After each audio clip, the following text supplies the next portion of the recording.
Vidéo Kinshasa. Vidéo Kinshasa. Bonjour mesdames et messieurs. Mesdames et messieurs de la presse. 20 août 2019, 20 août 2020. Voici une année depuis que le gouvernement Ilunkamba a été mis en place. C'est sans doute très peu pour s'en féliciter et rendre grâce à Dieu. En effet, en raison du contexte politique quelque peu surréaliste de sa naissance et des difficultés inhérentes au caractère inédit de l'expérience d'une politique hier farouchement opposée, devenue alliée, plusieurs observateurs et analystes politiques, et non des moindres, ne donnaient que très peu de chance, sinon l'espérance de vie d'un mort-né à ce gouvernement. À cela est venue s'ajouter une pandémie mondiale dont les effets collatéraux ont compliqué davantage la mise en œuvre de sa feuille de route. C'est pourquoi il est juste et honnête de saluer avant tout le sang-froid du peuple congolais, les stratégies politiques des autorités morales et autres leaders qui incarnent les structures composant ce gouvernement, ainsi que la maturité de l'ensemble de la classe politique congolaise. Malgré divers accros, parfois nourris par certaines personnes mal intentionnées ou téléguidées par les adeptes du chaos, en dépit d'une certaine propagande haineuse bien huilée, œuvre des officines tant internes qu'externes, lier les graves conséquences sociales et économiques de la Covid-19, le bateau a certes tangué, parfois très fort, mais n'a jamais coulé, ce qui est déjà un exploit. Mesdames et messieurs de la presse, les anniversaires ont toujours été l'occasion de faire le point, de jeter un regard rétrospectif sur le chemin parcouru afin de dégager, après évaluation, les éléments nécessaires pour consolider les acquis, améliorer les faiblesses constatées et dessiner de nouvelles perspectives. Après une année aux affaires, au-delà d'honorer la mémoire et le sacrifice des combattants tombés au front pour assurer notre paix et rendre hommage à nos leaders politiques, en l'occurrence le président de la République et chef de l'État, son Excellence Félix-Antoine Tshisekedi Tshilombo, et son prédécesseur Joseph Kabila Kabange. L'heure est venue de dresser le bilan, de rendre compte, de questionner certaines de nos attitudes, habitudes et pratiques politiques dans la consolidation ou non de la démocratie dans notre pays. Au terme de ces 12 mois d'exercice, que doit-on retenir? Que peut-on mettre à l'actif du gouvernement, conduit par son Excellence Monsieur le Premier ministre, le professeur Sylvestre Ilunga Ilunkamba, face aux impatiences de la population et à la suite des promesses faites devant les représentants du peuple lors de son discours de politique générale à l'occasion de l'investiture de son gouvernement. Mesdames et messieurs de la presse, il vous souviendra que lors de son discours d'investiture, le chef de l'État a décliné sa vision qui peut se résumer dans l'instauration effective d'un État de droit qui mette le citoyen congolais au centre de son action dans notre pays, d'où le slogan « Le peuple d'abord ». À la suite de ce cap fixé par le président de la République et dans le but de matérialiser sa vision, le Premier ministre a mis sur pied un tableau de bord schématisé par la feuille de route à travers les 15 piliers. Aujourd'hui, malgré divers obstacles de parcours dont les défis sécuritaires qui perdurent à l'est du pays, malgré la grave crise économique induite par la pandémie de la Covid-19 et la résurgence de la maladie à virus Ebola à l'Équateur, le gouvernement est félicité et d'avoir donné corps à certaines promesses dont la plus emblématique demeure sans nul doute la gratuité de l'enseignement primaire. Par ailleurs, grâce à la volonté politique imprimée par le chef de l'État, les jalons d'un véritable état de droit ont été posés, ont été engrangés. La justice est désormais opérationnelle et diverses infrastructures ont été réhabilitées, sinon construites. Enfin, le gouvernement a pu éviter l'implosion du cadre macroéconomique alors que tous les ingrédients étaient largement réunis à cet effet. Pour mieux rendre compte des actions significatives du gouvernement au cours de cette première année de son exercice, je voudrais ici en dresser un tableau non exhaustif, certes, mais suffisamment didactique en passant en revue divers secteurs. Permettez-moi néanmoins de souligner avant tout un autre fait inédit, c'est la tenue régulière des réunions du Conseil des ministres tous les vendredis. S'agissant des travaux de 100 jours initiés par le chef de l'État, l'exécution du programme de gouvernement a été impactée par les 100 jours dont les réalisations concrètes sont les suivantes. Dans le secteur de la santé, construction de 42 centres de santé sur toute l'étendue de la République. Réhabilitation des hôpitaux du camp Tchachi, Kokolo et Lufungula. Acquisition des équipements sanitaires pour 32 centres de santé. Reconstruction en R+1 de la clinique Gayema détruite par des incendies. De 12 conteneurs de médicaments pour les 26 provinces. Pour le secteur de l'éducation, parachèvement des 153 écoles inscrites dans le programme de construction des 1000 écoles, de 11 nouvelles écoles, prise en charge de l'effectivité de la gratuité scolaire, dans le secteur des infrastructures routières, suppression des bourbiers et remise en état de praticabilité des routes, un linéaire de 2830 km, et ce, dans toutes les 26 provinces de la RDC. Asphaltage de la route Boma-Mwanda et Lufu-Songololo, réhabilitation et réparation des 18 bacs, réhabilitation de 32 ponts dont Lubunga, Lubuya dans le Haut-Ouattara, Embo sur l'axe routier Nyango-Iziro, Ingende et Boende, commande de 30 ponts via l'office de route. En ce qui concerne le secteur voirie urbaine à Kinshasa, réhabilitation et asphaltage des avenues des universités, de la foire de Kinshasa, Sayo, Force publique, Kasavubu, Kabambare, Pelende, Kulumba, Tabouley, Koutou, Maïndombe, Kabinda, de l'école, avenue du commerce, Luambo Makiadi, Ex-Bokassa, accès Motel Fikin, avenue de l'Orphelina, etc.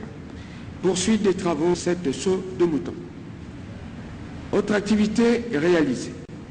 Réhabilitation de la prison de Makala, réhabilitation de la ferme Lukelenge à Bujimaï, acquisition des cages flottantes pour l'aquaculture sur le lac Kivu, en vue de la production des poissons tilapia, adduction d'eau au campus universitaire de Kinshasa et au camp Kokolo, mise en service du poste haute tension de Kimbanseke, déploiement de 60 cabines moyenne tension à Kinshasa, pose d'un transformateur de 100 MV ampères à Likasi et de 10 à Inkisi, commande des équipements pour la réhabilitation de la centrale hydroélectrique dans le Tanganyika, plusieurs puits de forage et fontaines d'eau mises à la disposition des populations de Kikwit, Kitona, Mbujimaï et Kananga, réhabilitation des homes universitaires du campus de Kinshasa, parachèvement des travaux de construction des 48 centres de santé,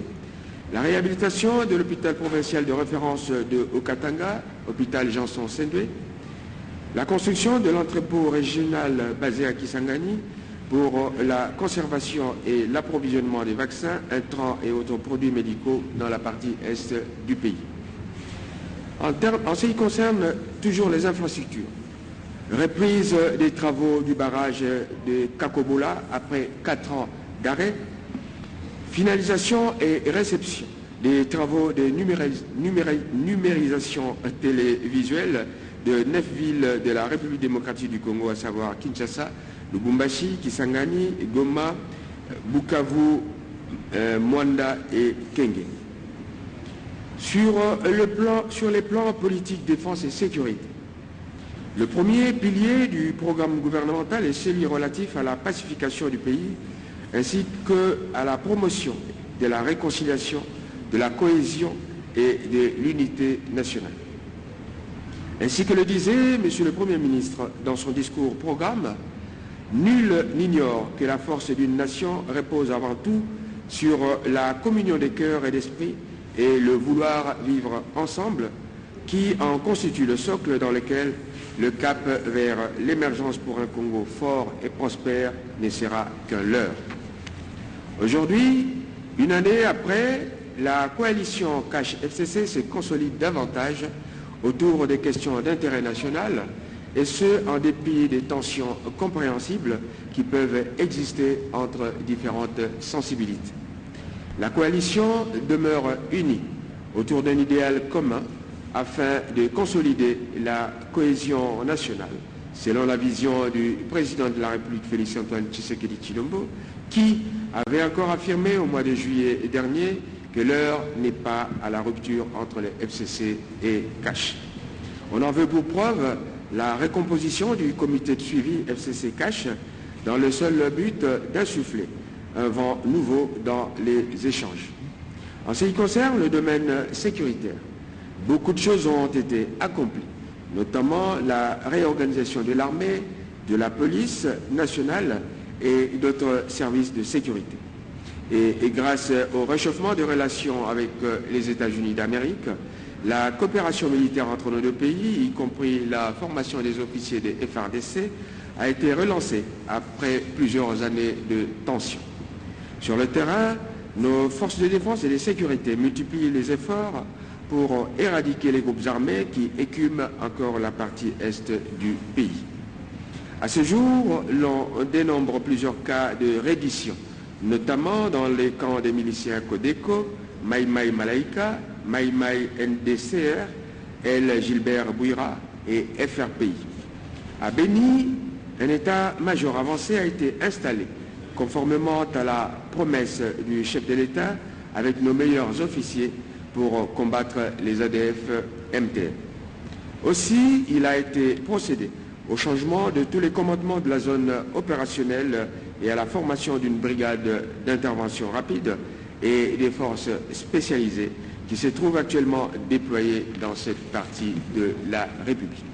À cela s'ajoutent d'autres stratégies, encourageant le dialogue intercommunautaire ainsi que la responsabilisation d'anciens miliciens qui ont accepté de jouer les bons offices pour inviter les autres rebelles à déposer les armes. Tous les moyens ont donc été mis en œuvre pour vaincre l'ennemi. La détermination du gouvernement à éradiquer ces forces négatives reste intacte avec l'appui de l'ensemble de la nation et de la MONUSCO. C'est dans cette optique que le chef de l'État a condamné fermement les menaces proférées à l'endroit du docteur Mukwege, prix Nobel de la paix, en raison de sa dénonciation des massacres de Kipupu et appelé le peuple congolais à rester vigilant.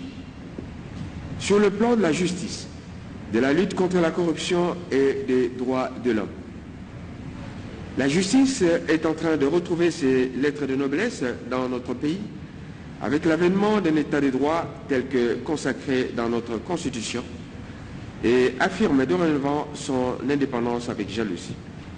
Si hier nous assistions à une justice du plus offrant et que les procès et jugements s'est négociés comme aux enchères, aujourd'hui, l'appareil judiciaire de notre pays devient de plus en plus le bouclier de la société contre les antivaleurs et autres comportements déviants, même si tout n'est pas encore parfait dans sa pratique.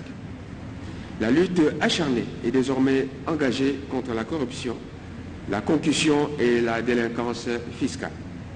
Ainsi donc, à l'instar des autres services auxiliaires de la justice, l'inspection générale des finances, sur instruction du chef de l'État, est déterminée à faire aboutir les audits enclenchés auprès de certaines structures de l'État soupçonnées de mégestion. L'inspection générale des finances est déterminée à en finir avec les compensations fantaisistes et autres exonérations fiscales et douanières injustifiées qui plombent nos finances publiques. Elles seront annulées, suivies des pénalités conséquentes à imposer aux bénéficiaires indus. Pour ce qui est du reste des libertés fondamentales et des droits de l'homme, le pays a désormais fière allure. Non seulement que les services de sécurité et des renseignements ont été humanisés, mais les libertés fondamentales se déclinent aisément dans notre pays et les manifestations publiques ne sont plus brimées. C'est le cas de la série de manifestations des partis politiques, toutes tendances confondues, au mois de juillet dernier, mais également du meeting populaire tenu plus récemment par deux opposants qui faisaient leur retour au pays. Bref, plus personne n'est arrêté à cause de ses opinions.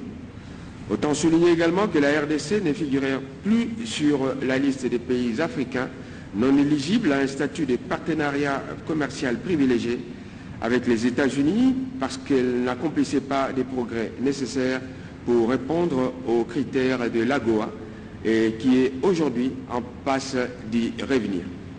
À ce jour, sous le leadership du président de la République Félix-Antoine Tshisekedi, la République démocratique du Congo a fourni des efforts considérables en matière de démocratie. Des mesures prises dans ce secteur constituent des réponses positives aux demandes de la communauté internationale, remédiant ainsi à la situation qui avait justifié son exclusion. Au nombre de ces avancées démocratiques qui cimentent l'instauration d'un véritable état des droits en République démocratique du Congo, on peut citer l'ouverture de l'espace médiatique à toutes les tendances politiques, la mise en pied d'un dispositif efficace de lutte contre la traite des êtres humains, se dotant même d'une agence nationale de prévention et de lutte contre ce phénomène. La poursuite de la lutte contre les antivaleurs, notamment par la mise en place et l'opérationnalisation effective d'une agence nationale de prévention et de lutte contre la corruption. La réaffirmation par la République démocratique du Congo de son engagement à la tolérance zéro en matière de recrutement forcé des enfants au sein des FARDC et le fait que notre pays n'apporte aucun soutien aux groupes armés non étatiques qui perpétuent notamment l'enrôlement des enfants dits enfants soldats. L'élaboration d'une stratégie d'inspection du travail à l'échelle du pays qui renforce le rôle de l'inspection du travail, garantit les travailleurs dans l'exercice de leurs droits fondamentaux et œuvre à l'élimination des pires formes de travail des enfants, en particulier dans le secteur milieu artisanal.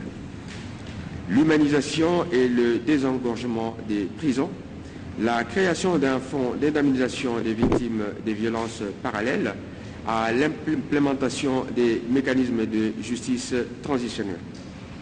Pour ce qui est de la liberté de la presse, il faut noter que grâce à la vision du président de la République, qui veut faire de la presse un véritable quatrième pouvoir, l'on constate une baisse sensible du nombre d'entraves à la liberté de l'information, des cas de censure tels que la fermeture des médias ou encore les confiscations des matériels des journalistes et même la fermeture des réseaux sociaux.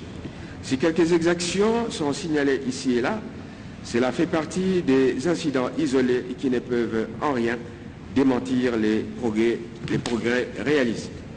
En toute hypothèse, l'État entend protéger le libre exercice de la profession journalistique tel que j'ai eu à le confirmer à l'occasion d'échanges de vœux de l'an 2000. C'est pourquoi, d'ailleurs, le gouvernement appelle de tous ses vœux la tenue des États généraux de la presse qui permettront notamment de révisiter la loi sur l'exercice de la liberté de la presse. Sur le plan de la diplomatie et de la coopération internationale, la République démocratique du Congo affiche désormais une ambition de récupérer la place qui lui revient dans le concert des nations et à réhabiliter son image de marque. Plusieurs actions ont été initiées à cet effet par le chef de l'État lui-même, puis par le gouvernement, dans le cadre du réchauffement des relations avec nos partenaires traditionnels, mais aussi par la consolidation des liens avec de nouveaux partenaires. Aujourd'hui, la République démocratique du Congo est de retour sur la scène internationale. La voix de la République démocratique du Congo est de nouveau entendue. Et il n'est plus question de parler des affaires du Congo sans le Congo, ni de compter sur le potentiel du Congo sans les Congolais et sans en payer le prix, notamment dans les domaines de l'environnement ou encore de l'énergie. Même si des esprits malveillants ont glosé sur les voyages présidentiels, il n'en demeure pas moins vrai que les retombées sont là. Notre politique de bon voisinage se raffermit davantage et les victoires diplomatiques de la RDC sont plus que palpables au point que l'année prochaine, notre pays assurera la présidence de l'Union africaine. La diplomatie agissante du gouvernement, sous l'impulsion du chef de l'État, a donc permis de redorer l'image de notre pays, de consolider les relations avec nos voisins, de reprendre le programme avec les institutions de Bretton Woods, de relancer notre partenariat stratégique avec les États-Unis d'Amérique, de redynamiser la coopération avec les pays de l'Union européenne, mais aussi avec la Russie et les pays asiatiques, notamment avec Israël. En août 2019, le chef de l'État a fait une facilitation commune avec le président angolais pour régler le conflit qui couvait entre le Rwanda et l'Ouganda. La République démocratique du Congo est également véritablement de retour au sein des organisations sous-régionales et se met à jour avec ses cotisations. C'est le cas avec la Communauté économique des États d'Afrique, CEAC, avec laquelle une harmonisation est intervenue après la paye de près de 90% des arriérés dus. Il faut également noter la normalisation de nos relations avec l'Union européenne à travers la réouverture de la maison Schengen. L'amélioration des conditions de vie et de travail dans nos représentations à l'extérieur fait partie également de nos acquis.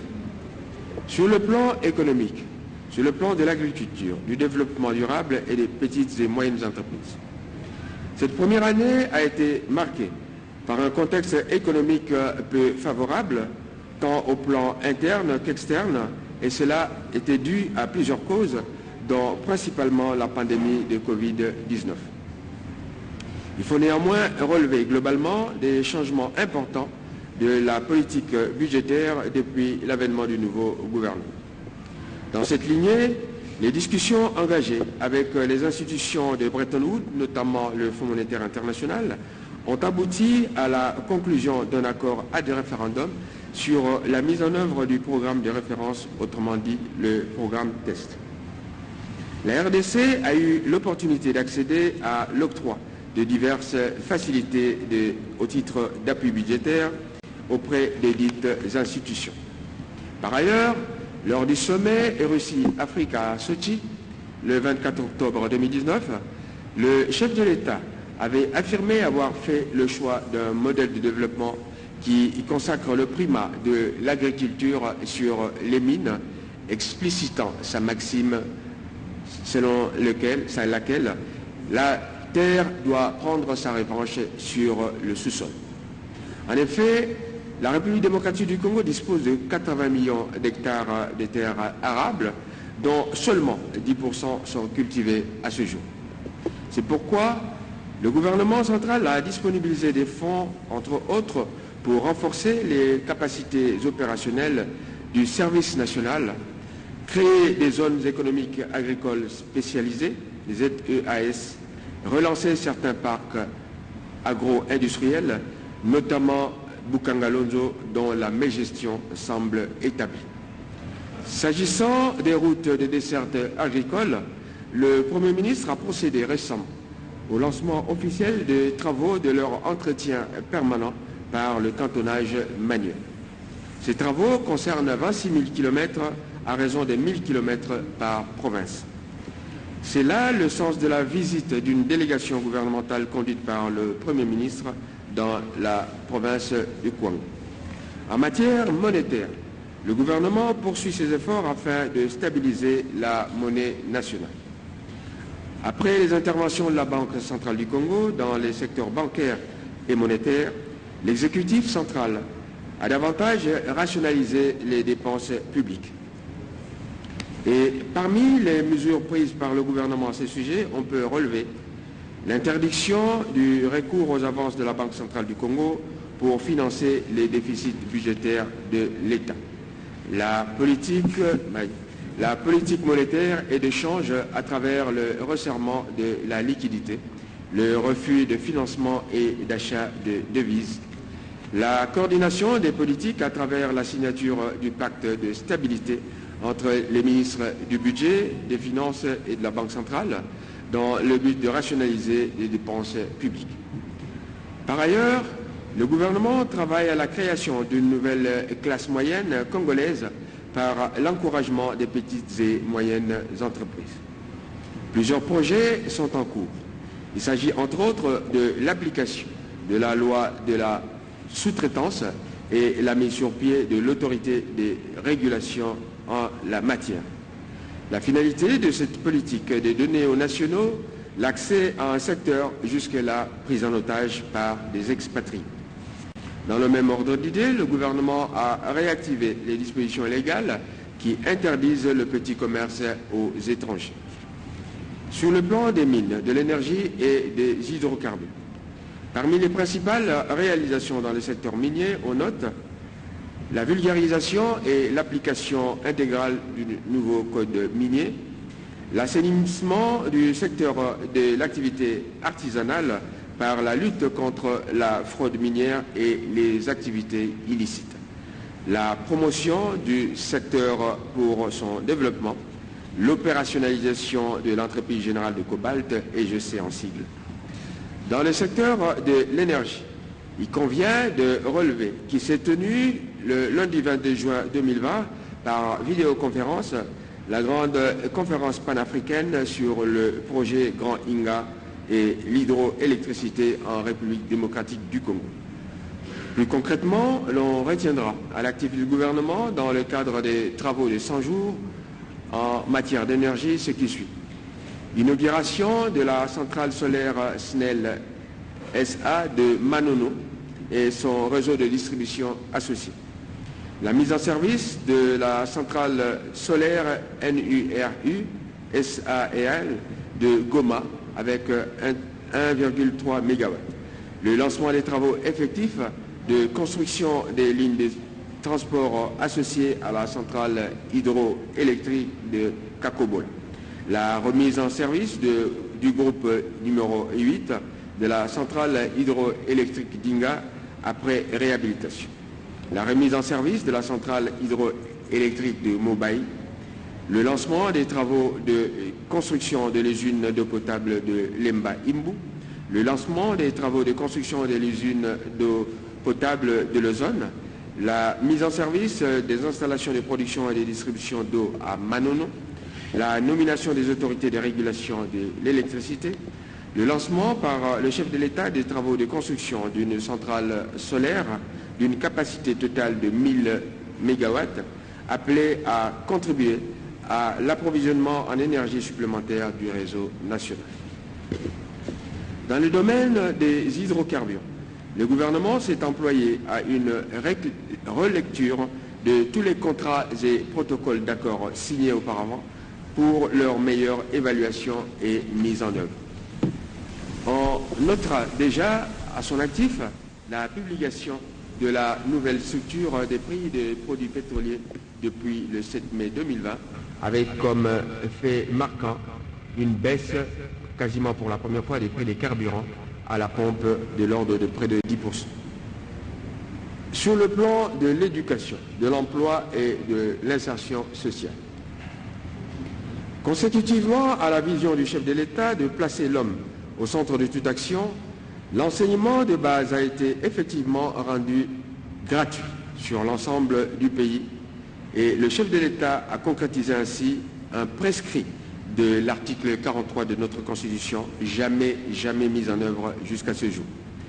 Grâce à cette politique, le gouvernement a rendu du pouvoir d'achat aux parents d'élèves. De même, le secteur a pu récupérer 4 millions d'enfants non scolarisés. Il faut souligner que tous les enseignants du secteur public sont entièrement pris en charge par l'État avec l'application effective d'un premier palier qui ira croissant dans les prochains jours. C'est un grand défi et que le gouvernement entend relever en dépit de ses maigres ressources. Pour ce qui est de l'emploi, on retiendra comme principale réalisation la promotion du travail et de l'entrepreneuriat, la programmation de l'effectivité du troisième palier du salaire minimum interprofessionnel garanti, SMIG, sur toute l'étendue du territoire national, la mise en place d'un mécanisme de contrôle du fonctionnement des services privés de placement sur les conditions de traitement de la main-d'œuvre placée dans les entreprises utilisatrices. Il faut également relever que l'administration publique est en train de connaître de profondes réformes avec, pour la première fois, la constitution d'un fichier central de référence pour la maîtrise des effectifs des agents des carrières de services publics de l'État. Ce travail a permis d'identifier des cas de doublons et des autres agents fictifs indûment payés par le Trésor public. Ce projet de numérisation a également activé le système intégré de gestion des ressources humaines de l'État et de la paie, avec l'intégration des systèmes informatiques du ministère des Finances, de la Santé, de l'enseignement primaire et secondaire, de l'Intérieur, à savoir la police, et de la Défense, à savoir le FARDC. Ces différentes réformes permettront au fur et à mesure l'assainissement du fichier de la paie et partant l'amélioration de l'enveloppe salariale des agents de l'État. Entre-temps, le gouvernement a fait des efforts, en dépit du contexte défavorable, pour améliorer un tant soit peu le salaire des fonctionnaires de l'État. Aujourd'hui, un huissier touche l'équivalent de 100 $, au taux budgétaire actuel, alors qu'auparavant, il n'en touchait que 65. La paye pour la première fois de 132 000 enseignants non payés, NP, depuis les lustres, offrant ainsi du pouvoir d'achat et une valorisation sociale de ces derniers. L'augmentation du salaire des enseignants dans le premier palier avec promesse du gouvernement d'en payer le deuxième et le troisième. Les enseignants nouvelles unités, NU en sigle, ont été identifiés et recensés par une commission interinstitutionnelle composée des experts de la Banque mondiale, des syndicalistes et même des représentants de l'association des parents. Sur un total de 394 000 nouvelles unités recensées, 144 000 ont répondu aux critères d'éligibilité, c'est-à-dire ceux ayant présenté les documents requis pour leur prise en charge effective par le gouvernement et la Banque mondiale. Le gouvernement avait même déjà décidé de les payer à partir du mois d'avril dernier. Cependant, les difficultés causées par la Covid-19 n'ont pas rendu cela immédiatement possible. Il faut rappeler également que la gratuité devant rimer avec la qualité, les inspecteurs ont été rapprochés des écoles pour plus d'efficacité et d'efficience. Et afin d'occuper les enfants pendant la période de confinement et assurer la continuité de l'éducation, le gouvernement, à travers le ministère de l'EPST, a dû mettre en place plusieurs programmes, notamment la classe télévisée, une plateforme digitale en libre accès, mais également des cours radiodiffusés. Retenons que pour la toute première fois de l'histoire de notre pays, il a plu au chef de l'État de créer un ministère chargé des personnes vivant avec handicap et autres personnes vulnérables. Sur le plan de la santé, la situation sanitaire a été essentiellement marquée par la lutte contre la pandémie de la Covid-19 et l'épidémie à virus Ebola. Aussi faut-il relever le courage dont a fait preuve le chef de l'État, acceptant de sacrifier l'essor de notre économie au profit de la protection sanitaire de nos concitoyens. La République démocratique du Congo a ainsi réussi à éviter le pire, grâce notamment aux mesures prises par le gouvernement qui se sont avérées salutaires et ce, sous l'impulsion du président de la République. Ainsi, pour ce qui est de la Covid-19, le taux de guérison se chiffre à près de 90%, avec une faible létalité de près de 2,3%, alors que 17 provinces sur les 26 sont touchées. Les provinces les plus touchées sont, parmi ces 17, Kinshasa, Nord Kivu, Congo central, Haut-Katanga, Sud Kivu.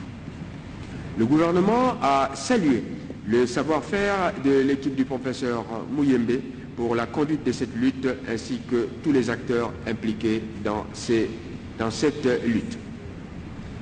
Notons dans le même temps que pour lutter contre les effets néfastes de la pandémie de la Covid-19, le gouvernement a pris plusieurs mesures, notamment l'octroi des avantages aux ménages, notamment la gratuité des factures d'eau et d'électricité, l'interdiction de déguerpissement des locataires pour non-paiement des loyers, la suspension de la ponction de l'IPR et de la collecte de la TVA sur les biens de première nécessité.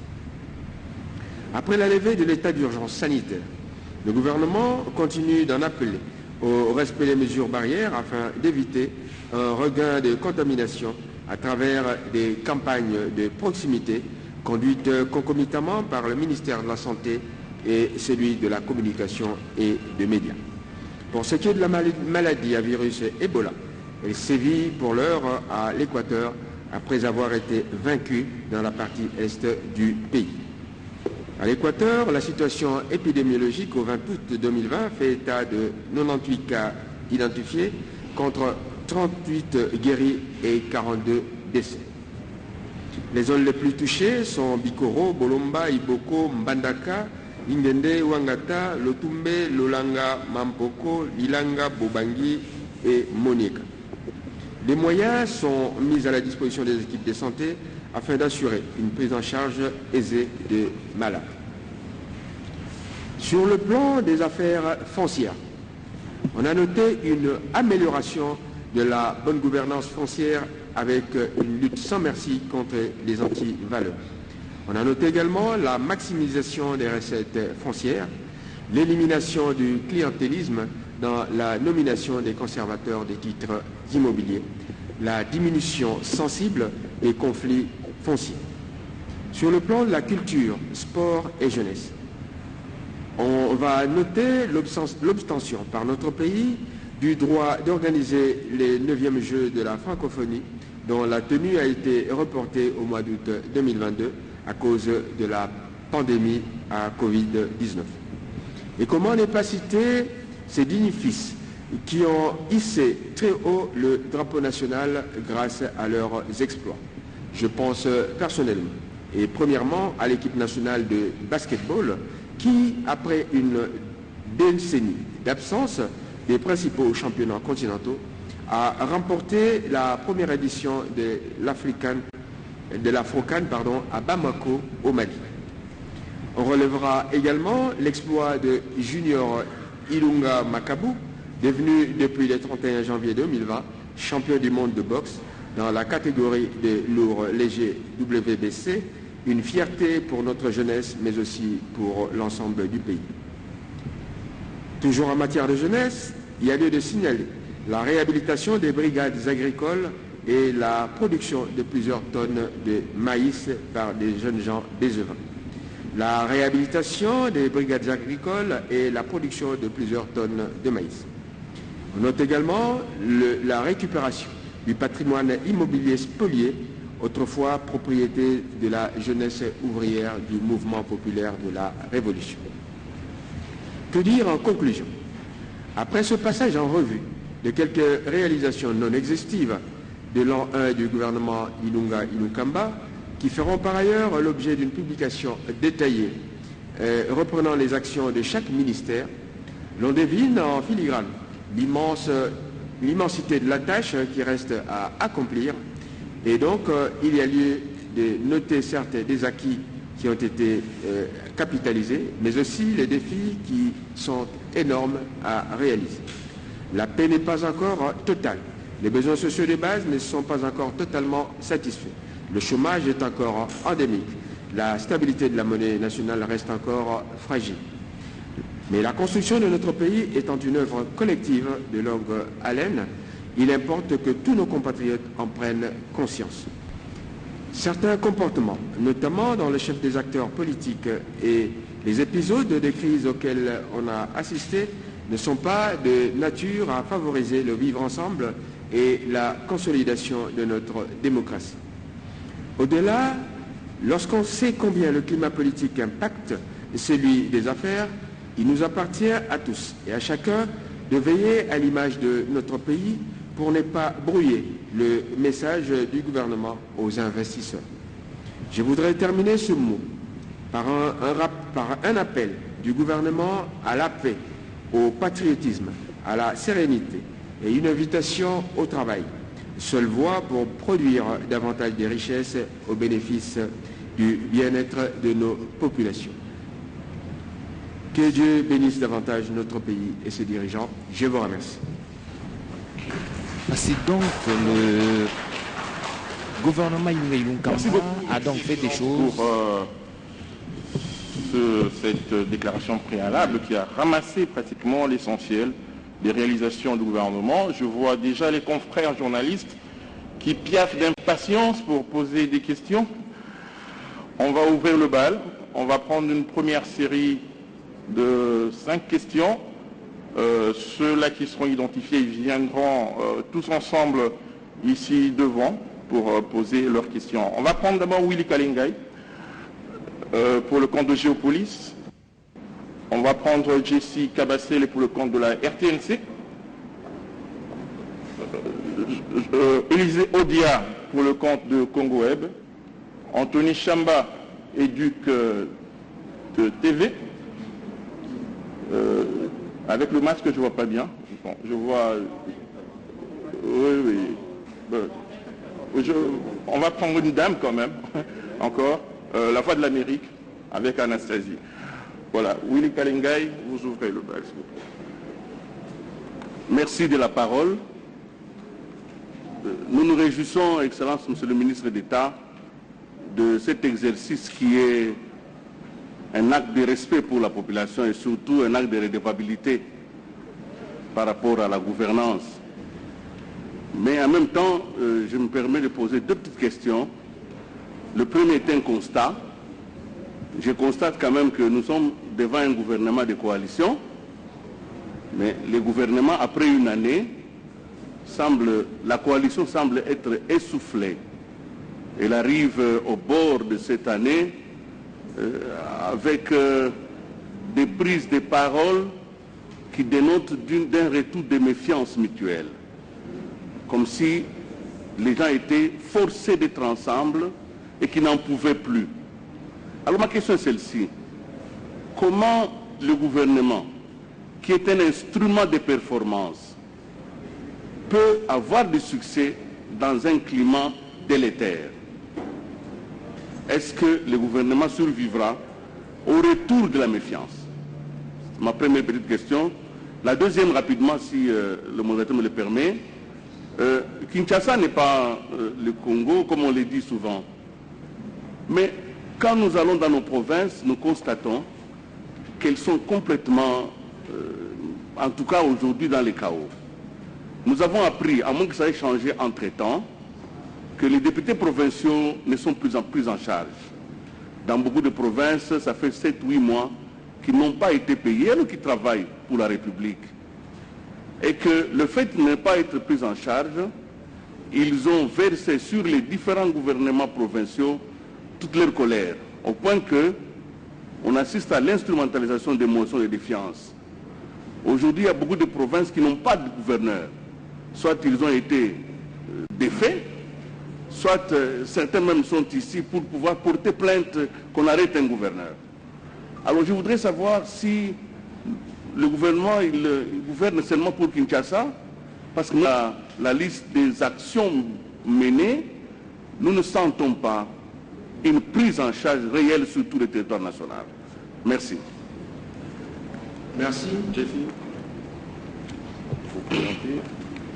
Jessie Kabasele pour la télévision nationale. Monsieur le ministre d'État, je vais rester dans le domaine de la liberté de la presse. On se rappellera que le président de la République avait promis que pendant son mandat, il fera de la presse une vraie 4e pouvoir. Et pendant son mandat, aucun journaliste ne sera inquiété ni interpellé dans l'exercice de sa profession.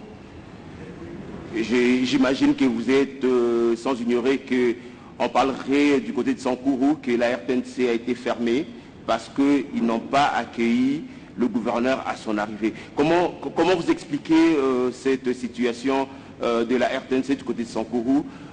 Je vous ai entendu dans tout ce que vous avez fait comme bilan du gouvernement. Nulle part vous avez parlé de la télévision nationale qui a accompagné le gouvernement pendant tout ce temps, dotation de matériel et tout. Nulle part vous avez parlé de la télévision nationale.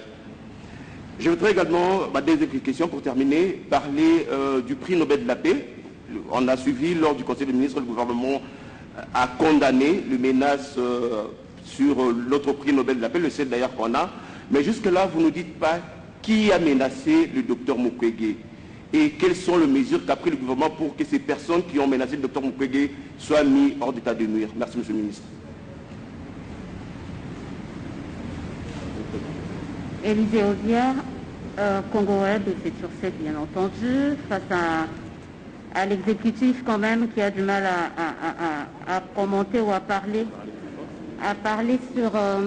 je crois que je vais enlever le masque. Je disais que c'était Élisée Audière Congo Web, donc on va en profiter quand même, parce que c'est pas chaque jour qu'on se retrouve face à l'exécutif national pour communiquer ce qui se passe à l'intérieur du pays.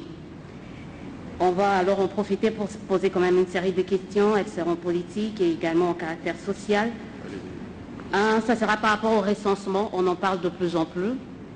Est-ce que le gouvernement en fait un préalable pour les élections de 2023? Et quelle est la position du gouvernement par rapport aux réformes électorales? Parce qu'on voit que les initiatives pilules ça et là doivent-elles se faire dans un cadre et lequel? Le mieux indiqué.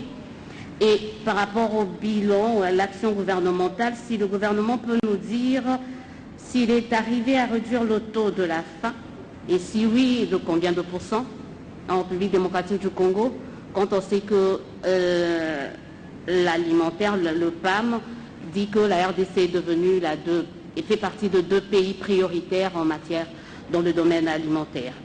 Les choses ont été faites dans ce domaine? Ça ne vous dérange pas de répéter la dernière question là? La réduction de taux de la faim en République démocratique du Congo. Okay. Et enfin, la dernière question, mon prédécesseur a essayé de parler de la télévision nationale. D'aucuns pensent qu'elle a juste changé des dépendances jusqu'au point que le gouvernement ou le Premier ministre ne peut plus diffuser certains de ce communiqué. Quelle est la politique gouvernementale par rapport à cette télévision nationale?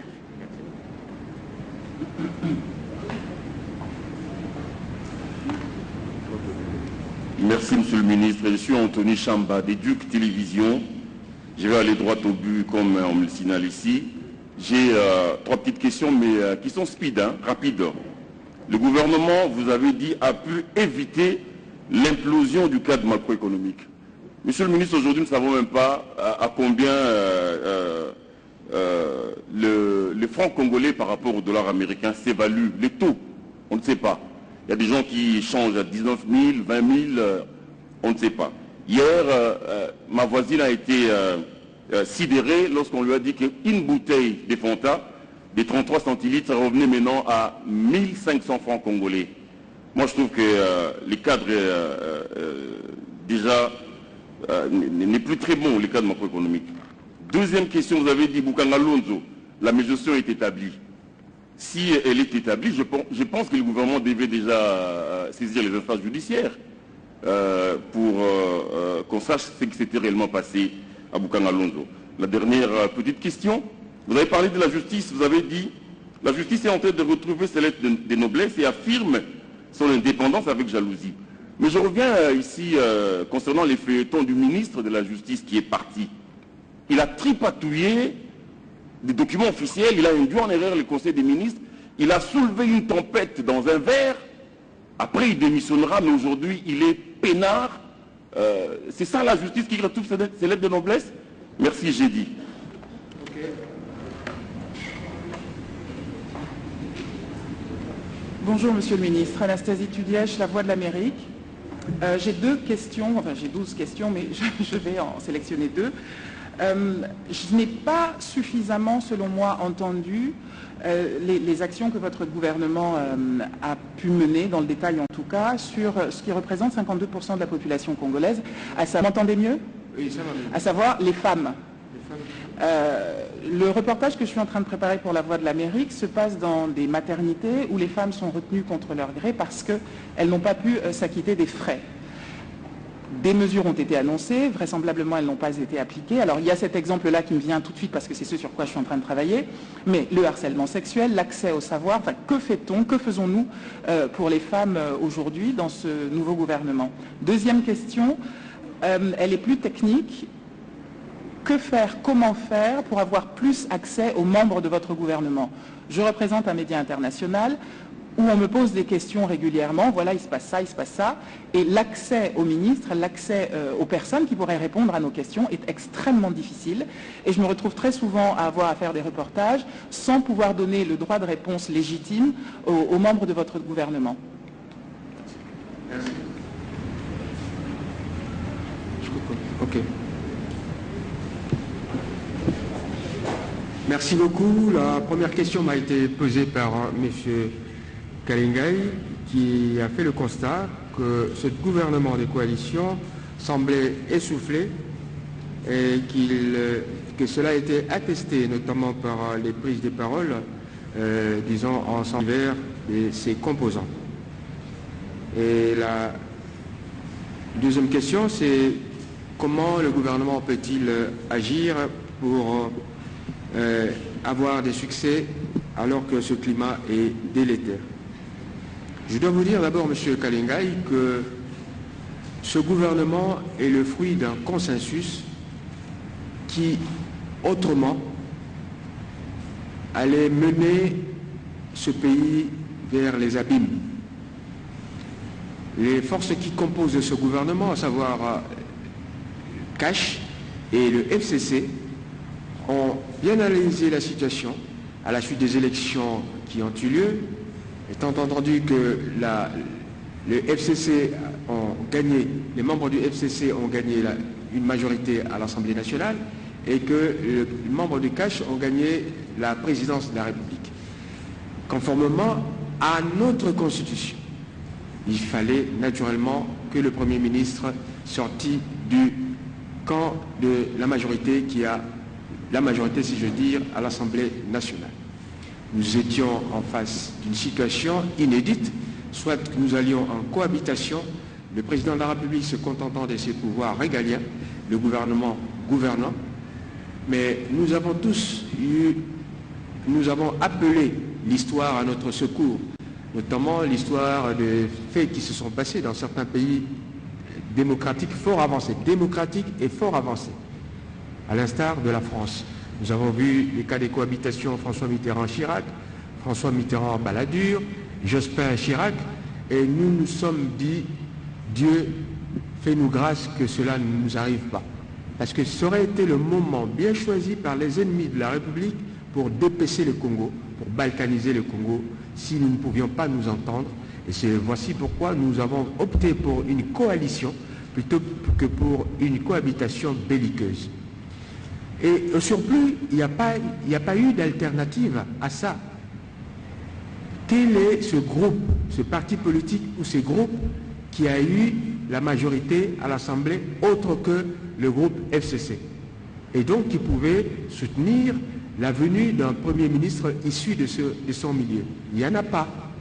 Donc, le président de la République se devait, puisqu'il est respectueux des institutions, il est garant du bon fonctionnement des institutions et de la Constitution, il se devait d'appliquer la Constitution. Donc je répète, tout autre candidat, tout autre président élu à la place de Félix Tshisekedi, qui n'aurait pas eu la majorité à l'Assemblée nationale, aurait fait pareil, peut-être pire que Félix Antoine Tshisekedi.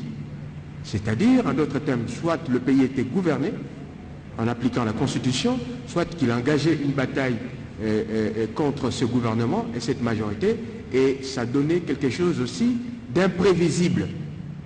Je l'ai dit tout à l'heure, donc nous avons tenu à faire ça. Certes, je l'ai dit dans mon mot d'introduction tout à l'heure, ce n'est pas de gaieté de cœur qu'il a fallu faire ce mariage entre l'eau et le feu, entre les aspirations connues qui sont divergentes, qui étaient divergentes au départ entre les FCC et CACH. Nous avions des philosophies politiques différentes. L'agir dont nous rêvions ne correspondait pas forcément à ce que d'autres rêvaient, mais l'intérêt national, l'intérêt du Congo a primé et nous a mené vers cette alliance-là. C'est vrai, et ce que nous constatons aujourd'hui, les petits soubresauts, les petites prises de parole ou des prises de bec, ou même les méfiances de part et d'autre, sont inhérents à, j'allais dire, à l'existence même d'une coalition qui, au départ, dont les membres étaient au départ des camps différents. Vous imaginez, même dans des pays aussi développés que l'Allemagne ou Israël, où vous avez des coalitions, le gouvernement des coalitions souvent, mais il y a toujours des couacs. Des gouvernements ne durent d'ailleurs pas très longtemps. Et il en est de même d'ailleurs de la Belgique. Mais nous avons fait le pari que nous nous mettrions à la hauteur des enjeux, c'est-à-dire que nous n'allons pas offrir notre pays à ceux qui rêvent de sa balkanisation à travers des troubles qui pourraient surgir ici. Donc, c'est le cas, c'est ici le lieu de féliciter les deux autorités morales, le président Félix-Antoine Tshisekedi pour CACH et le président Joseph Kabila pour le FCC, d'avoir surmonté leurs divergences politiques et philosophiques pour ne voir que l'intérêt du Congo. Donc, tout ce que vous venez de dire, M. Kalengai, c'est inhérent à, consubstantiel, si je veux dire, à la nature même de cette coalition, qui est une coalition de forces au départ qui sont divergentes. Alors, vous avez également posé la question de savoir si ces bisbilles pouvaient être constitutifs d'un climat délétère qui pourrait marquer l'action du gouvernement. Je suis convaincu que oui. Il nous appartient à nous, acteurs politiques, justement, d'en réduire la portée, de veiller à ce que cela ne se reproduise pas. Je crois que c'est ce que vous voyez dans le comportement des membres du gouvernement, un gouvernement qui est uni sous la direction du Premier ministre Sylvestre Ilunga. S'agissant de députés provinciaux non payés, je ne sais pas si c'était votre question. Oui. Les députés provinciaux non payés et les tensions qui surgissent dans les provinces. Je veux vous faire peut-être une confidence dont vous n'aviez pas connaissance. Le gouvernement a débloqué récemment des arriérés de paiement des frais de fonctionnement des assemblées provinciales. Nous avons pris la mesure de ce que l'argent a pu être l'une des causes principales des difficultés que connaissent les gouvernements provinciaux avec les assemblées provinciales, encore que dans l'un ou l'autre cas, ce sont plutôt des sujets tout à fait particuliers qui ont été mis en évidence.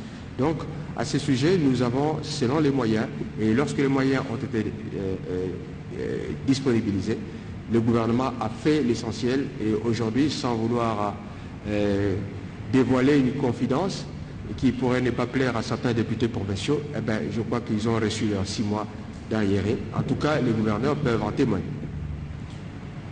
Monsieur Jessie Kabassé, la presse devrait être le 4e pouvoir, comme l'avait souligné le chef de l'État, et vous voyez dans le Sankourou que ce qui vient de s'y passer n'est pas de nature à conforter cette assertion.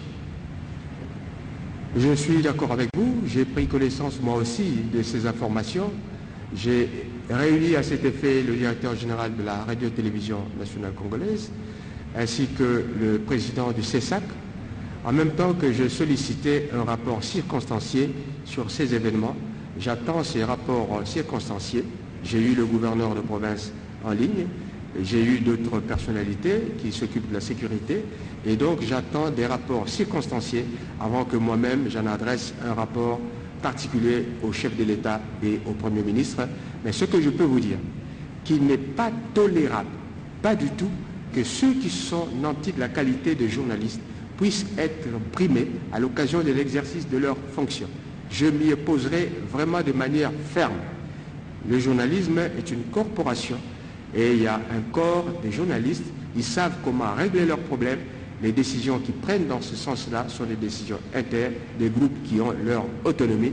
Et donc s'il y a eu manquement, à la rigueur, pouvait-on approcher les organes compétents à la matière à l'occasion de ces manquements, ou en tout cas le CESAC qui aurait naturellement pris les mesures concernant le comportement. Et j'en suis gré au président du CESAC parce que de temps en temps, je vois passer comme ampliataire des documents qui constituent des réactions à certains manquements à l'éthique journalistique, ça et là. Mais je répète, moi je serai là, je ne tolérerai pas que les journalistes soient brimés à l'occasion de leur fonction, de l'exercice de leur fonction. Certes, le droit des journalistes va de pair avec les obligations légales. Et tout cela, je vous l'ai dit dans mon texte, va faire l'objet des états généraux de la presse que j'appelle de tous mes voeux et dont le principe a déjà été accepté par le gouvernement. Ce jour-là, nous mettrons tout sur la table, tabula rasa, nous allons nous interroger, vous de la presse, les spécialistes des médias, les professeurs d'université, les parlementaires, les magistrats, les avocats, les experts internationaux et les gens qui sont dans les radios communautaires, etc. Nous allons nous mettre ensemble pour penser la nouvelle radio et la nouvelle télévision. Voilà pour ce que j'allais à vous dire à ces sujets. Alors, vous me posez la deuxième question sur la télévision nationale. Non, la télévision nationale, c'est pas le DG de la RTNC qui va me contredire. J'essaie de m'époumoner, si j'ose dire, pour que les besoins de la RTNC soient satisfaits dans la mesure du possible. Et le DG de la RTNC, c'est qu'il sait toujours compter sur moi pour cet accompagnement-là. De même le PCA de la RTNC. Et donc nous pensons qu'on fenêtre d'opportunité, si je veux dire, à l'occasion des Jeux de la francophonie, qui pourrait nous permettre de pousser vers une actualisation, si je veux dire, des équipements de la RTNC. Qui a menacé le docteur Mukwege? Eh bien, qui a menacé le docteur Mukwege? Vous comme moi, nous avons appris que ce sont des groupes de personnes non autrement identifiées ou ses parents des étiquettes farfelues qui ont fait ces menaces. Les menaces, souvent, c'est des menaces anonymes, mais ce qui est vrai, c'est que ces menaces sont devenues récurrentes à un certain moment, à un point tel que le président de la République a tapé sur la table au Conseil des ministres, a condamné ces menaces et a dit sa détermination à protéger le docteur Mukwege et à faire en sorte que tous ceux qui prennent le courage de dénoncer ce genre de comportement soient protégés. Troisième intervenant, Madame Élisée Odia. Vous avez parlé du recensement, si mes souvenirs sont bons, de la perspective des élections de 2023 et de la position du gouvernement sur la démarche du groupe dit de 13. Pour ce qui est du recensement, je pense que c'est une priorité. Ça devait même être un préalable et c'est ce qui justifie que beaucoup d'acteurs politiques actuellement pensent que avant d'aller aux élections, il faut faire des réformes. Des réformes, parmi ces réformes, naturellement, il faut qu'on revisite tout ce qui est fichier, tout ce qui est électeurs qui ont grandi, et tout ce qui est mécanisme de gestion de cette CI, etc. Et sinon, il sera difficile de continuer comme auparavant, puisque nous avons connu 3 cycles électoraux empreints toujours des contestations. Et nous voulons, le chef de l'État l'a dit, cette fois-ci, il faut un large consensus autour des animateurs désignés. Et je partage donc ce point de vue. Ceci étant dit, donc les démarches qui sont menées, que ce soit par l'Université de Liège, à travers le Kabamba, ou le groupe de 13, ces initiatives sont bienvenues.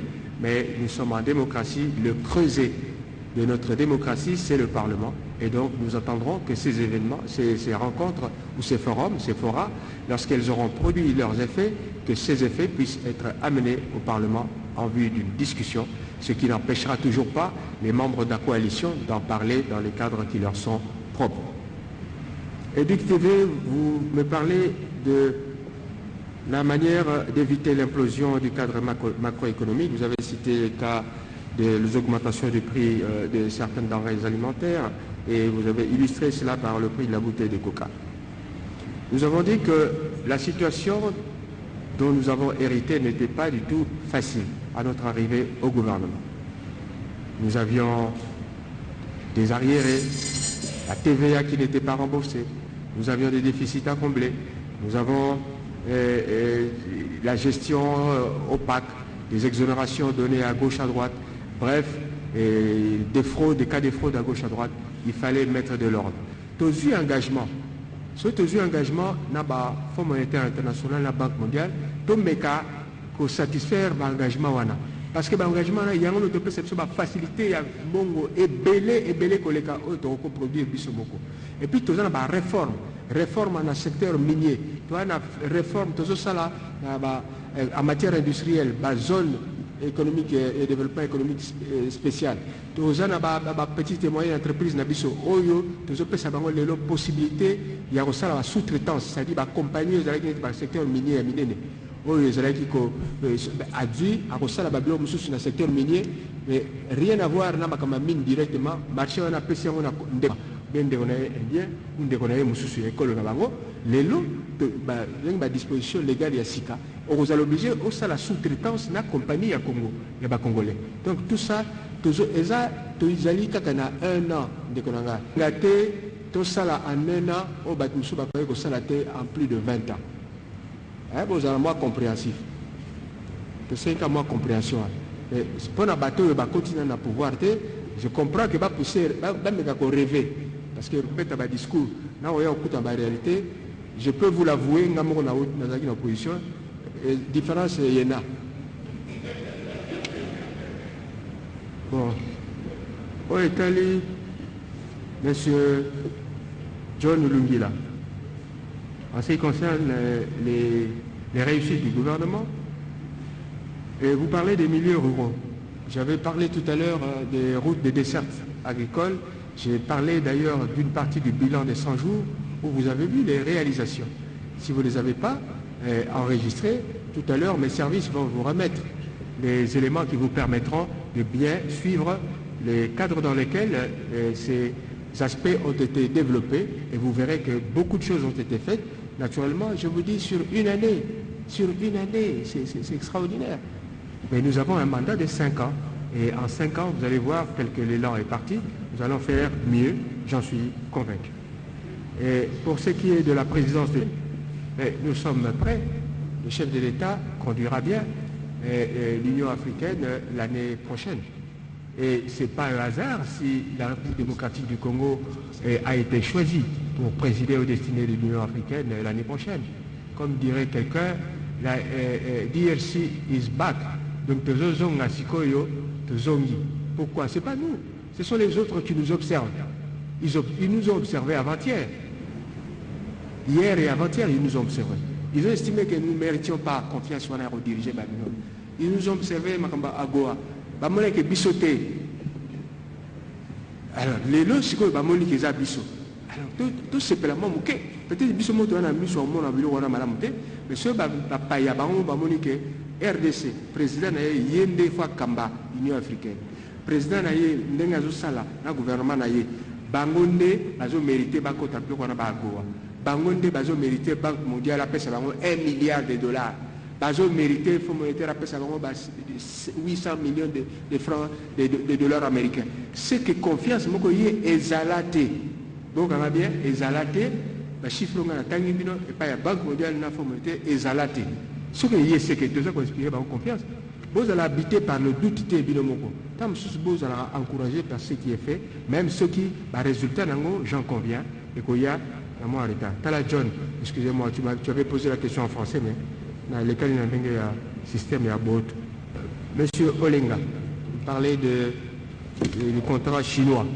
J'ai la chance d'avoir été en Chine, moi, dans le cadre des négociations de ce contrat. À l'époque où j'occupais les fonctions de directeur des ressources humaines à la GCAMIN Europe, j'ai accompagné les grandes délégations, Lumbi et Kanga et Consort et Katumba, moi, bon, bref, ça ne sert à rien que j'étale tout ça ici. Je connais les dossiers ici communs. Je connais les faiblesses de ce dossier. Ce ne sont pas des faiblesses en vertu des dispositions contractuelles qui ont été bétonnées à l'époque.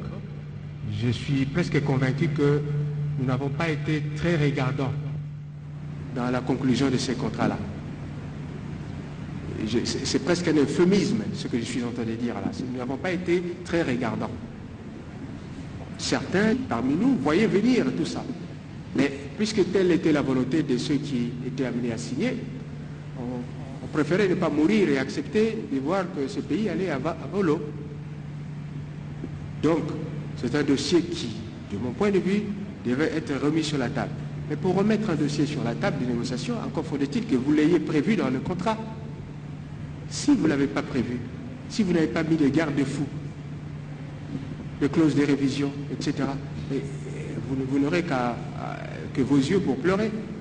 Mais cela n'empêche, lorsque dans un contrat est affecté d'iniquité, l'État, enfin l'autre partie co-contractante, est en mesure de demander qu'on lui soit très défavorable. Et je sais que la question est en train d'être discutée.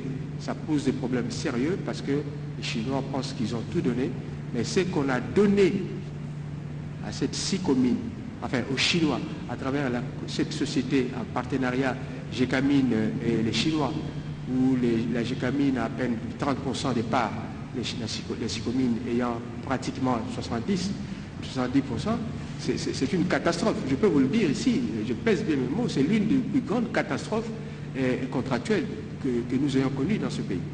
Mais bon, je ne vais pas pointer les responsables, vous les connaissez mieux que moi. Nous allons tout faire pour essayer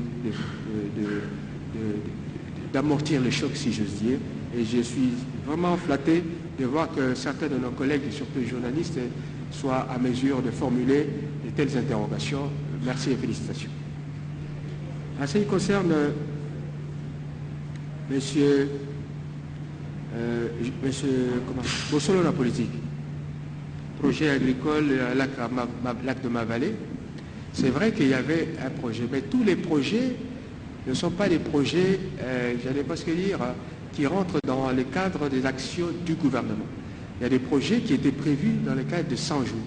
Et vous savez que les moyens ne nous ont pas permis de faire tout. Et donc certains secteurs ont été affectés plus que d'autres par par nos difficultés de trésorerie. Mais je suis convaincu que puisque cela a été listé en son temps, nous reviendrons sur les promesses qui ont été faites par le président, parce que c'est un homme de parole, il tient souvent ses paroles. Je peux en témoigner même en privé. Je sais de quoi je veux parler. Et donc, quand il a dit quelque chose, il finit par réaliser. Je suis sûr que, comme il l'avait dit, ça reviendra sur la table. Et en ce qui concerne... français. Kasumbalé, ça, phénomène base bilanga. C'est vrai, le gouvernement, ceux qui bateau bazala qui ont balongwe, balongoli bango, c'est parce que le gouvernement a décidé balongwa. C'est ce gouvernement conduit par le président Félix Tshisekedi et le premier ministre Sylvestre Ilunga. Le gouvernement a eu un lobby, phénomène, il y a bilanga, tout tient de côté, deux hommes qui structure, nous sommes les qui la douane et continuer comme ça là. Surtout, la recette des agriculteurs. Quand on a vu que bilanga, argument est simple, le lobby, bateau bazo sala officiellement dans le service à la frontière, bangonde grand fa quoi. Donc bazo paye de là réseau contre l'état, donc là réseau contre l'état moyen ça la projet zate, donc on dirait bah il y a un bazo luga Félix Atamboula. Alors, et ça un réflexe moi que j'allais dire en tant qu'être humain, en tant qu'acteur politique, je peux comprendre cela. Mais, nous avons vu décision le gouvernement par le chef de l'État, Yemoko, à l'obitoti à ordre, à Yemindeni, le même résultat qui souhaitait par les militants à travers la base Bilanga, en étant plus rigoureux dans ma campagne. Et au surplus, je vous annonce qu'il y a des audits, les autres qui ont Kasumbalé ça, les autres qui ont le fonctionnement et le service de la douane. La fraude de dénoncaki, tu vas en profiter avec exonération, tu vas aux ASBL, qui ont importé mobilier à luxe, qui ont importé dingue, voiture, mystique, tout ça. Eh bien, tout ça, l'exonération, pour Talango, va profiter de la période de Covid. Produit tel, et vous allez faire, il y a à côté de Babylone, tout ça, on est en train, le mouvement est vraiment une lame de fond, et Zoya, Moroyoka, Kagani, Botangi, IGF, Voilà, mesdames et messieurs, ce que j'avais à vous dire en réponse à vos questions et préoccupations. Je suis sûr de ne pas en avoir abordé toutes. Si j'en avais le moyen, j'allais aborder d'autres préoccupations. Par exemple, la prime de médecins.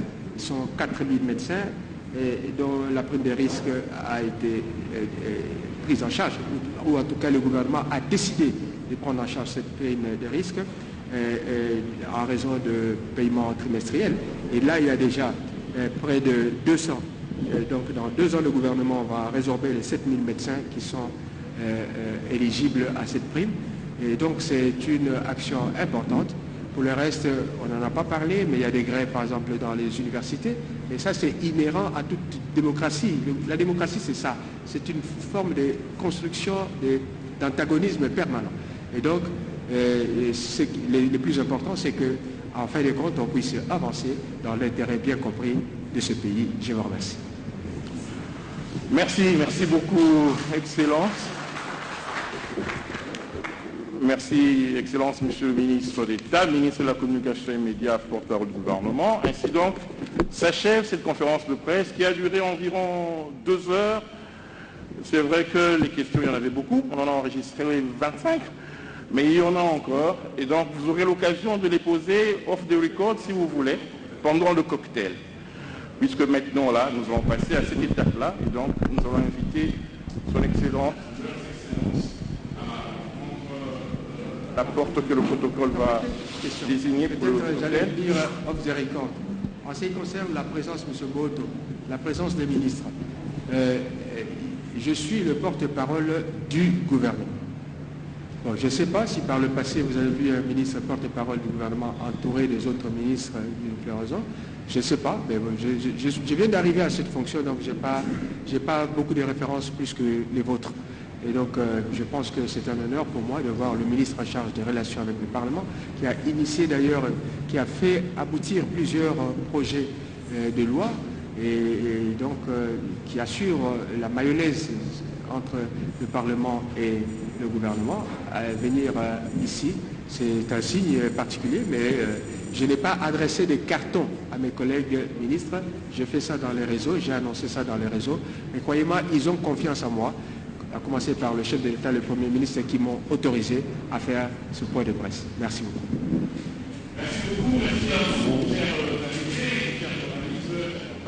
Merci surtout à vous qui nous avez suivis depuis chez vous et à très bientôt.